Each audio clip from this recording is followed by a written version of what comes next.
wala kami kasalanan! Inosente kami! Ba't kailangan namin mamatay ng ganito? Mabuhay ang Pilipinas! Mabuhay!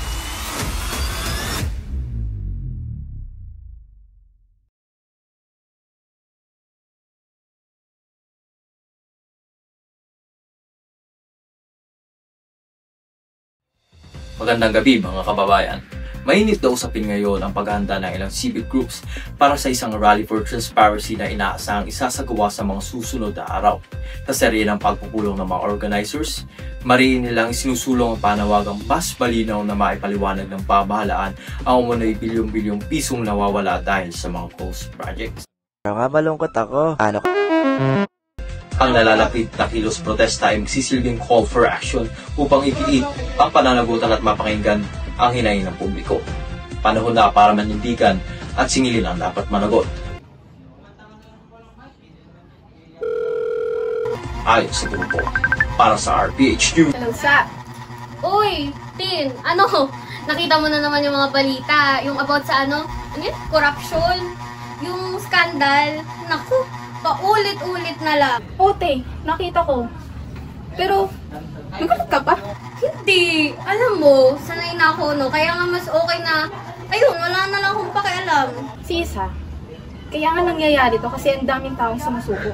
Sino ba nagsabi sa'yo sumusuko na ako? Tin, ayoko lang naman ma-stress. Pero kahit ayaw mo, naapektuhan ka. Aminin mo. Oo nga, gets. Pero kahit ano naman kasing gawin ko, kahit pang-ere ako, wala namang magbabago dun sa ginagawa nila. Nakaka-frustrate lang, Sisa. Para kang nanonood ng nasusunog na bahay at sinasabing, di ko naman bahay yan. Hindi naman sa ganun. Ano? Gusto ko lang naman mabuhay na hindi umiikot sa gulo nila, sa gulo ng politika. Pero Sisa, habang tumatahimik ka, may mga taong hindi nakakakuha ng gamot, may nawawala ng trabaho, may nabibiktima ng korupsyon. Hindi siya mawawala kung lahat tayo titikit lang. Maybe, pero sabi ko nga, di ba? Hindi ko naman problema para i-fix yun. Tsaka, never akong magiging political. Okay? Sana dumating yung araw na hindi mo na kayang sabihin, hindi ko problema. Pero, sige, ikaw naman yan. At least, nagiging honest lang ako. Tsaka, Tin, I'm staying this way, okay? Pero, di ba mag-friends pa rin naman tayo? Oo, pero disappointed lang ako.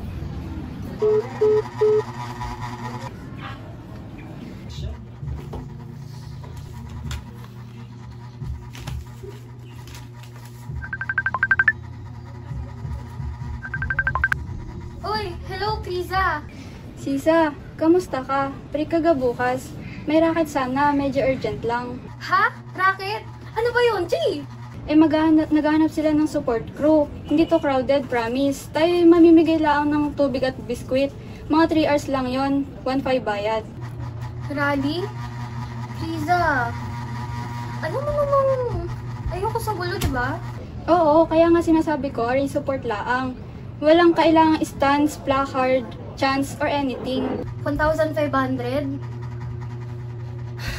Sisa, kamusta na nga pala tatay mo? Ayun. Nasa ospital pa rin si Papa.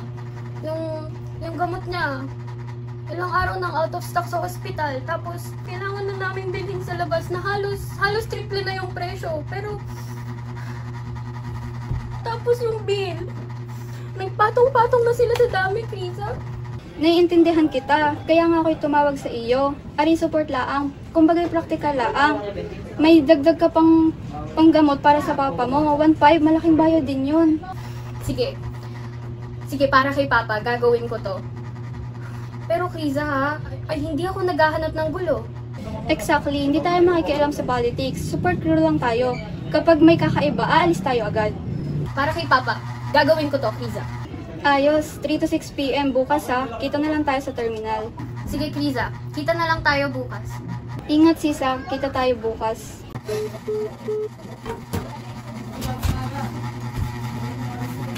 Pa, grabe na talaga.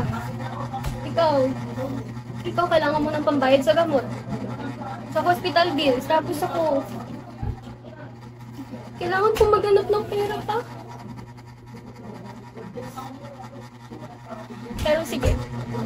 Hindi ako makikisali.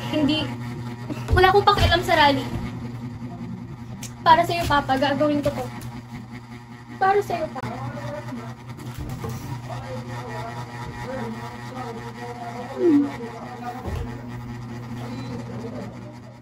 Gulong na yan, mga kurakot-i! Gulong na yan, mga kurakot-i! Gulong na yan, mga kurakot-i! Gulong na yan, mga kurakot-i! Gulong na yan, mga kurakot-i! Gulong na yan, mga kurakot-i! Mga kurakot-i! Hindi na tayo papayag. Sarili nating bayan tayo ay lupinin. Lalaban tayo! Mabuhay ang Pilipinas! Mabuhay! Mabuhay ang Pilipino! Mabuhay! Ha? Nasaan ako? This isn't the rally anymore! Sino ka, Bini-Bini? Ba't ganyan ang iyong pananamit at pananalita? Teka lang, Pilipino ako, hindi ako spy! May tunog banyaga ang iyong wika, hindi ka pang karaniwan. Mag-ingat kayo mga kasama. Ingat kayo, Alto. Ang mga Espanyol!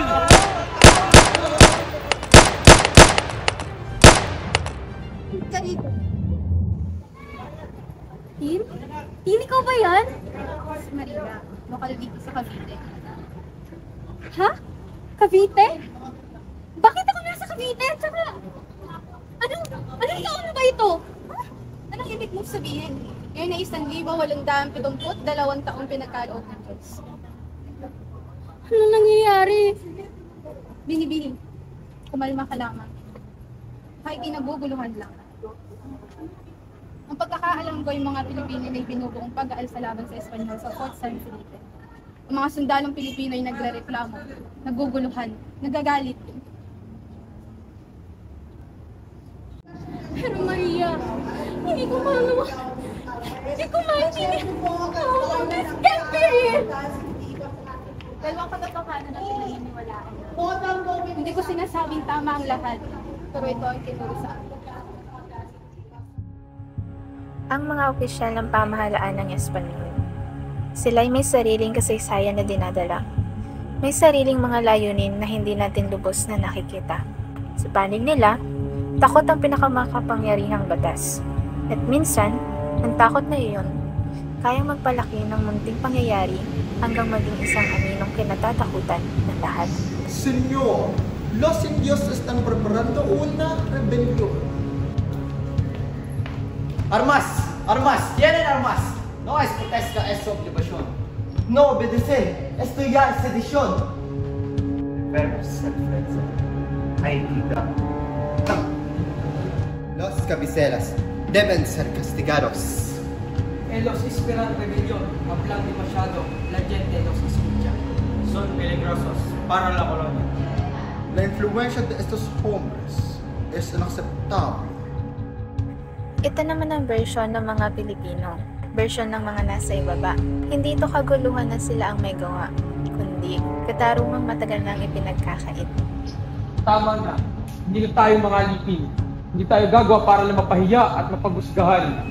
Bukas, Enero 20, ipapakita natin sa kanila ang ating lakas. Ano ba naman to? Bawas sweldo, dagdag trabaho. Wala tayong pahinga. Trabaho na trabaho. Paano tayo mga pag-import kung tinatanggalan tayo ng karapatan? Totoo, hindi tayo rebelde. Gusto lang natin ang katarungan. Marahas ang bagong patakaran. Hindi tayo sinasahuran ng tama, hindi tayo naririnig. Sobra na! Pinagatasan lang tayo ng mga Kastila.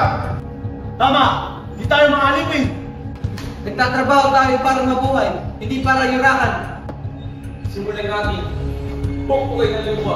Ipakita natin sa kanila na hindi tayo basta sumusunod. Tayo ay kinaman. Mabuhay ang Pilipinas! Mabuhay! Mabuhay ang Pilipino! Mabuhay!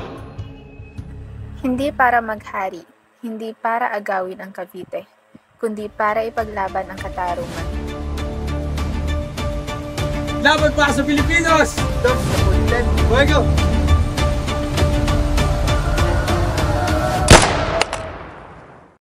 Isang hudyat sana ng protesta, isang senyas lang.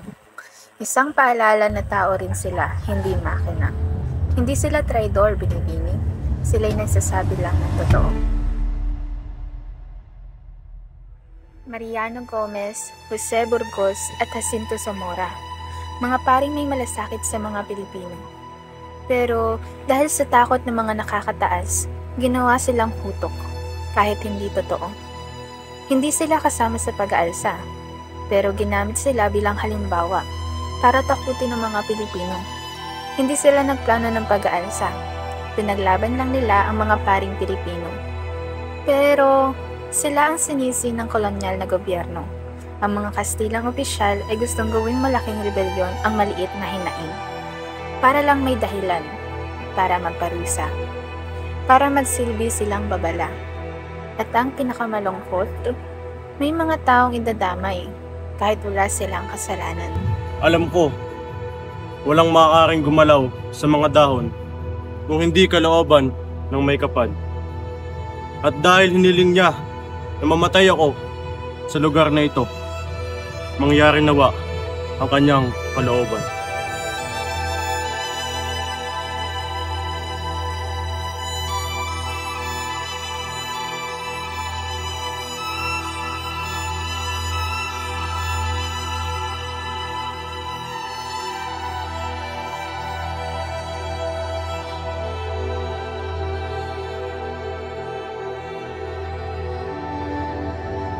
Wala kami kasalanan! Inosente kami! Ba't kailangan namin mamatay ng ganito?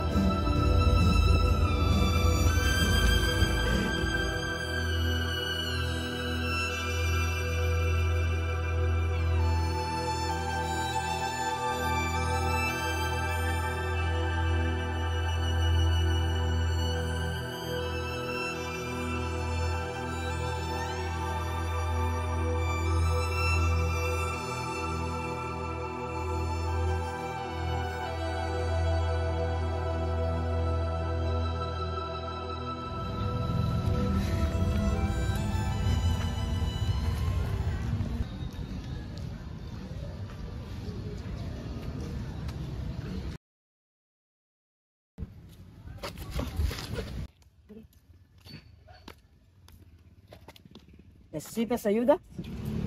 Opo, ano nga pangalan mo? Jose. Wait, Jose? Rizal? Ikaw yung batang Jose Rizal? ¿Viste lo que pasó? ¿Estás bien? Opo, oo.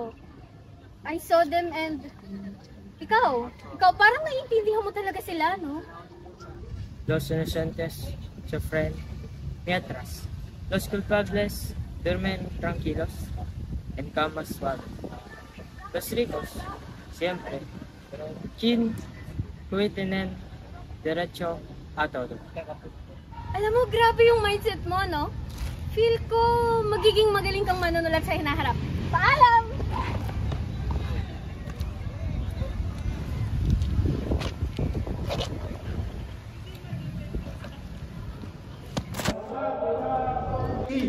Gulong na yan! Anong ginagawa mo dito? Kura! Paano kung ayaw mo sa rally? Paano kung ayaw mo sa politiko? Paano nila tayong maririnig kung hindi tayo mag-iingay, Pete? Gulong na yan! Mula sa mga kabataan, ang panawagan, bumaba sa pwesto, mga walang puso! Gulong na yan! Mga kurakot! Gulong na yan! Mga kurakot!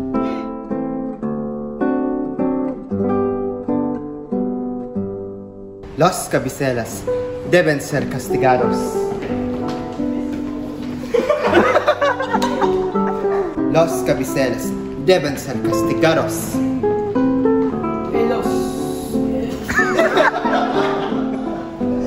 Lalaban tayo! Buhay! Diba, kalaban!